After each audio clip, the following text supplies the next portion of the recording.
बेटियां घर छोड़ती हैं घर वालों को नहीं। खिड़की के पास खड़ी सिमरन सोच रही थी, भाई दूज आने वाली है, पर इस बार न तो माँ ने फ़ोन करके भैया के आने की बात कही और न ही मुझे आने को बोला। ऐसा कैसे हो सकता है? हे भगवान, बस ठीक हो सब कुछ। अपनी सास से बोली, माँ जी, मुझे बहुत डर लग रहा है, पता नहीं क्या हो गया। मुझे कैसे भूल गए इस बार। सास ने इजाज़त देते हुए कहा, कोई बात नहीं बेटा, तुम एक बार खुद जाकर देखाओ।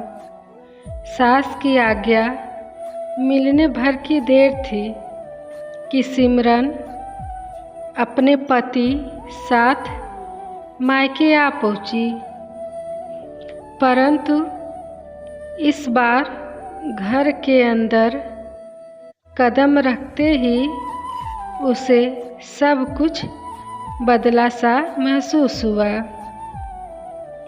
पहले जहाँ उसे देखते ही माँ पिताजी के चेहरे खुशी से खिल उठते थे, इस बार उन पर परेशानी की झलक साफ दिखाई दे रही थी।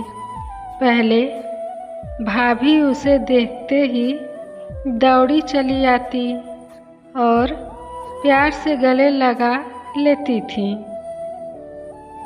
पर इस बार दूर से ही एक हल्की सी मुस्कान दे डाली। भैया भी ज़्यादा खुश नहीं दिखे। सिमरन ने जैसे तैसे एक रात बिताई, परंतु अगले दिन जैसे ही उसके पति उसे मायके छोड़कर वापस गए, उसने अपनी माँ से बात की। तब उन्होंने बताया, इस बार कोरोना के चलते भैया का काम बिल्कुल बंद हो गया, ऊपर से और समस्याएं, बस इसी वजह से तेरे भैया को तेरे घर भी न भेज सकी। सिमरन बोली, कोई बात नहीं माँ, ये मुश्किल दिन भी जल्दी निकल जाएंगे, आप चिंता मत करो। शाम को भैया भाभी आपस में बात कर रहे थे, जो सिमरन ने सुन ली। भाभी आपस में बात कर रहे थे, जो सिमरन ने सुन ली। भैया बोल रहे थे, पहले ही घर चलाना इतना मुश्किल हो रहा था, ऊपर से बेटे की कॉलेज की फीस, परसों भाई दूज है, सिमरन को भी कुछ देना पड़ेगा। भाभी बोली, कोई बात नहीं, आप चिंता ना करें, ये मेरी चूड़ियाँ बहुत पुरानी हो गई हैं, इन्हें बेचकर जो पैसे आएंगे उससे सिमरन दीदी को त्योहार भी दे देंगे और कॉलेज की फीस भी भर देंगे। सिमरन को यह सब सुनकर बहुत बुरा लगा। भैया भाभी ये क्या बातें कर रहे हैं? क्या मैं यहाँ उनको तंग करके कुछ लेने के लिए ही आती हूँ? वह अपने कमरे में आ गई। तभी उसे याद आया कि शादी से कुछ समय पहले जब वह नौकरी करती थी तो उसने बड़े शौक से अपनी पहली तनख्वाह लाकर पापा को दी थी। तब पापा ने कहा था, ये पैसे अपने पास ही रख ले बेटा, मुश्किल वक्त में काम आएंगे। इसके बाद वह हर महीने अपनी सारी तनख्वाह बैंक में जमा करवाती रही।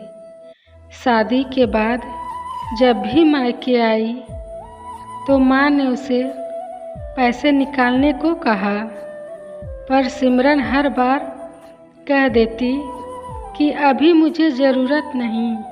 पर आज उन पैसों की उसके परिवार को ज़रूरत है।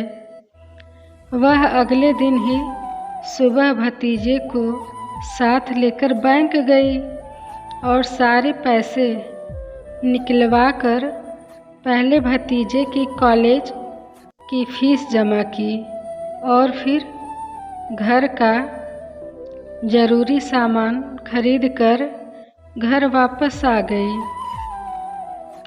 अगले दिन जब भैया का टीका किया तो भैया ने भरी आंखों से उसके हाथ 100 का नोट रखा।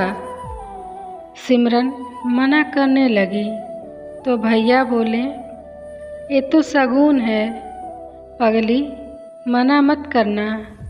सिमरन बोली, भैया, बेटियां माँ के शगुन के नाम पर कुछ लेने नहीं, बल्कि अपने माँ बाप की अच्छी सेहत की कामना करने, भैया भाभी को माँ बाप की सेवा करते देख ढेरों दुआएं देने और बड़े होते भतीजे भतीजियों की नज़र उतारने आती हैं।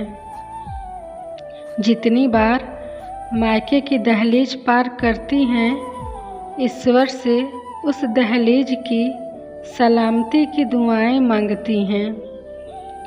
जब मुझे देख माँ पापा के चेहरे पर रौनक आ जाती है, भाभी दौड़कर गले लगाती हैं, आप लाल लड़ाते हो, मुझे मेरा शगुन मिल जाता है। अगले दिन सिमरन ने मायके से विदा लेकर ससुराल जाने के लिए जैसे ही दहलीज के पार कदम रखा कि भैया का फ़ोन बज उठा। उन्हें अपने व्यापार के लिए बहुत बड़ा ऑर्डर मिला था। वे सोचने लगे, सचमुच बहन बेटियां मायके कुछ लेने नहीं बल्कि अपनी बेशकीमती दुआएं देने आती हैं। जब वे घर की दहलीज पार कर अंदर आती हैं तो बरकत भी अपने आप भीतर चली आती हैं।